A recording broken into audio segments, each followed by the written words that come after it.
мардуми шарафманди мамлакат яке аз ҷашнҳои бузурги миллӣ 30-солагии истиқлолияти давлатии ҷумҳурии Тоҷикистонро бо фароҳмандӣ ва ифтихор аз ин ватани ободу озод ҷашн мегиранд. бо мақсади дар сатҳи баланд истиқбол намудани ин санаи ҳумоюни таърихӣ дар шаҳру ноҳияҳои вилояти Суғд корҳои ободониву созандагӣ бомбарон пеш меравад.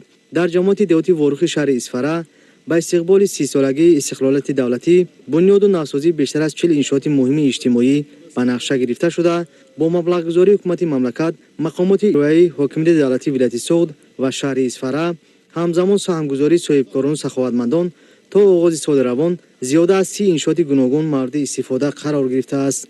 дар боқӣ монда иншооти ҷашнӣ корҳои созандагӣ бомбарон идома дорад. раиси вилояти Суғд Раҷаббой Аҳмадзода ва намояндагони ҳукумати мамлакат дар деҳоти Ворух бо раванди корҳои ободонӣ шинос шуданд. қобили қайд аст ки дар маркази деҳоти Ворух майдони парчами давлатӣ сохта шуда, ин тасмим дар ниҳоди ҷавонону наврасон ҳисси ватандӯстӣ ва хештаншиносиро боз ҳам дучанд бедор месозад. ҳайати гурӯҳи кори зимни суҳбат бо сохтмончиён ва шахсони масъул изҳор доштанд ки корҳои сохтмониро ҷавобгӯ ба талаботи меъмориву шаҳрсозӣ ва бо сифати баланд ба анҷом расонанд. дар деҳоти Ворухи шаҳри Исфара барои фароҳам овардани шароити хуби таҳсил ва баланд бароштани сифати таълиму тарбия муассисаҳои наву замонавӣ ва симхонаҳои иловагӣ бунёд гардида, корҳои сохтмонӣ дар арafаи анҷомёбӣ қарор дорад.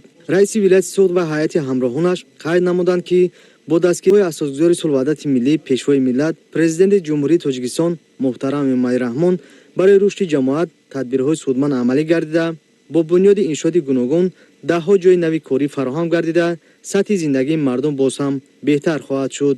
бунёди мактабҳои нав дар маҳаллаҳои навбунёд талаботи замон дониста шуда, илова гардид ки дар умум шароити будубоши мардум дар маҳаллаҳои навбунёд боз ҳам беҳтар карда мешавад. кормандони соҳаи маориф ва сокинони деҳоти Ворух аз раванди корҳои ободонӣ хушнуд гардида, бо шукргузорӣ аз ин фазои орум осуда ба сарвари давлат муҳтарам Эмомалӣ Раҳмон миннатдорӣ баён намуданд. дар ин минтақаи дурдаст дар баробари таваҷҷӯҳ ба соҳаи маориф барои пешрафти соҳаи фарҳанг низ эътибори махсус дода шудааст. мисоли равшан навсозии қасри фарҳанги ҷамоат мебошад.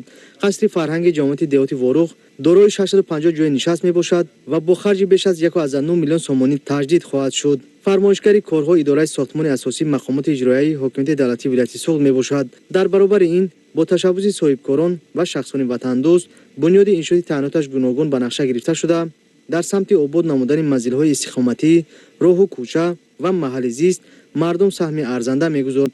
маъмулан бо фаро расидани фасли баҳор мардум ба ҳашар баромада, ба хотири сабзу хӯрам намудани диёри худ, тоза намудани муҳити зист ва шинондани дарахтони ороишиву сояафкан садоқатмандона меҳнат мекунанд. таъкид карда шуд ки тибқи нақшаи чорабиниҳои мақомоти иҷроияи ҳокимияти давлатии шаҳри Исфара ба ифтихори 30-солагии истиқлолияти давлатии ҷумҳурии Тоҷикистон сохтмон аз навсозӣ ва таъмиру тармими 457 иншооти истеҳсоливу иҷтимоӣ ба маблағи умумии 922 миллиону 968 ҳазор сомонӣ баша гирифта шудааст. бо бунёди пурраи иншооти таъризишуда симои шаҳру деҳоти Исфара бозам зеботар гардида, садҳо ҷойи нави корӣ ташкил мегардад. аз тозакориҳо ва ободониҳо пай бурдан маълум аст ки деҳоти Ворух сол аз сол симои худро дигар намуда, ба як макони ободу ҳамешабаҳор ва маҳалли зисти мардуми меҳнатдӯсту парвар табдил ёфта истодааст. зиёд шудани сафи соҳибкорони баландҳиммат дар деҳоти Ворух ба рушди ҳамаҷонибаи соҳаҳои мухталиф замина мегузорад. мисоли равшан дар минтақаи чорчинори деҳоти Ворух бо саҳми соҳибкори маҳаллӣ 2 майдончаи варзишии замонавӣ бунёд гардида, дар хизмати мардум қарор дорад.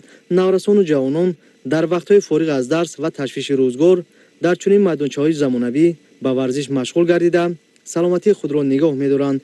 бино ба маълумоти додашуда дар ояндаи наздик дар шафати иншооти варзишӣ як меҳмонхона ва як ҳавзи шиноварӣ сохта шуда, мавриди баҳрабардорӣ қарор мегирад. бо амалӣ шудани ин нақшаҳои нек минбаъд сайёҳон метавонанд аз манзараҳои дилфиреби Ворух баҳраманд гардида, дар меҳмонхонаи навбунёд ҷой бигиранд. қобили қайд аст ки дар деҳоти Ворух зарфиятҳои сайёҳӣ то ба ҳол ба пуррагӣ истифода нашудааст ва дар сурати бунёди инфраструктураи зарурӣ дар ин самт дастовардҳо бозам бештар мегардад. дар доираи маъракаи ободонӣ ба истиқболи ҷашни 30-солагии истиқлолияти давлатии ҷумҳурии Тоҷикистон дар шаҳраки Ангишканон, Шӯроб, бунёди иншооти ҷашнӣ бо маром идома дорад. аз ҷумла то ба имрӯз корҳои сохтмонии хатти оби тозаи нӯшокӣ барои сокинони шаҳр бо қубрхобонӣ дар масофаи 11,2 километр ва бунёди 2 ҳавзи обнигаҳдорӣ ба анҷом расидааст. намояндагони ҳукумати мамлакат ва раиси вилояти Суғд Раҷаббой Аҳмадзода дар шаҳраки шӯроб бо раванди корҳои созандагӣ ошноӣ пайдо намуданд. қобили қайд аст ки дар асоси супориши пешвои миллат муҳтарам имомалӣ раҳмон дар шаҳраки шӯроб иншооти таъйиноташ гуногун бунёд ва мавриди истифода қарор мегирад. бо беҳтар шудани шароити зиндагии мардум шӯҳрати пешинаи ин шаҳрак дубора барқарор мегардад.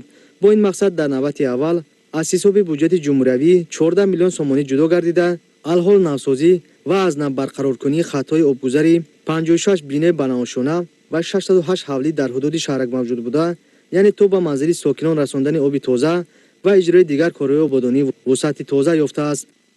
солҳои тӯлонияст ки дар ин шаҳраки шӯроб танқисии оби нӯшокӣ буд. бо дастгирии муҳтарам ҷаноби олӣ пешвои миллат президенти муҳтарам имомалӣ раҳмон аз фонди захиравии худашон 13 миллион сомонӣ ки ҷудо кардагӣ буданд, ҳамин лоиҳа дастгирӣ шуда ҳамин сол ба шаҳраки шӯроб оби нӯшокӣ дастрас шуд. дар оянда корхонаи мо ва корхонаи хоҷагии манзили коммуналии ҷумҳурӣ тасмим гирифтем ки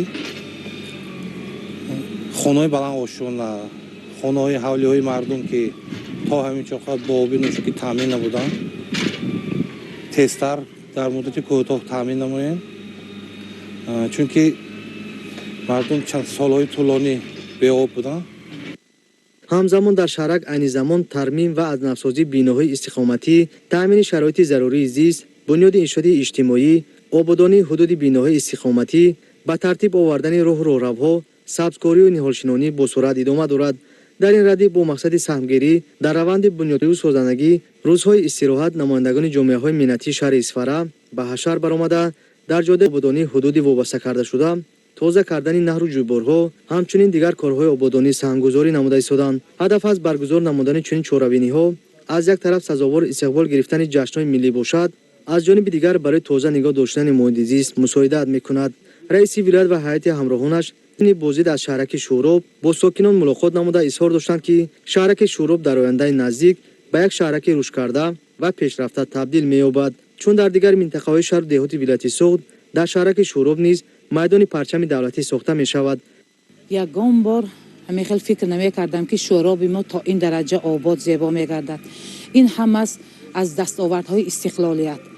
бо дастгирии асосгузори сулҳу ваҳдати миллӣ, пешвои миллат, президенти ҷумҳурии Тоҷикистон муҳтарам Эмомалӣ Раҳмон, мо албатта аз ин дастгириҳои он кас бо кӯшишу ғайрат мекунем ки боз меҳнатро ҷонно кунем, таълиму тарбияи насли наврасро дар рӯҳии ватандорӣ ва тандурустӣ тарбия намоем ва бовар кунед ки мо ин рӯзҳоро дер боз интизор будем. рости гап аввал бовариам намеомад ки як шаҳраки мо ба як шаҳри зебо табдил меёбад. шаҳру деҳоти Исфара дар замони соҳибистиқлолӣ бо дастгирӣ ва таваҷҷӯҳи хосаи асосгузори сулҳваҳдати миллӣ пешвои миллат муҳтарам имомалӣ раҳмон ободу зебо гардида рушди соҳаи хоҷагии халқ таъмин гардид. махсусан дар ин давра ба деҳоти дурдаст таваҷҷӯҳи хоса равона шуда ҳолати роҳҳои мошингар беҳтар, иншооти соҳаи маорифу тандурустӣ, фарҳангу варзиш, бунёд ва дар умум шароити зиндагии хубу арзанда фароҳам оварда шуд.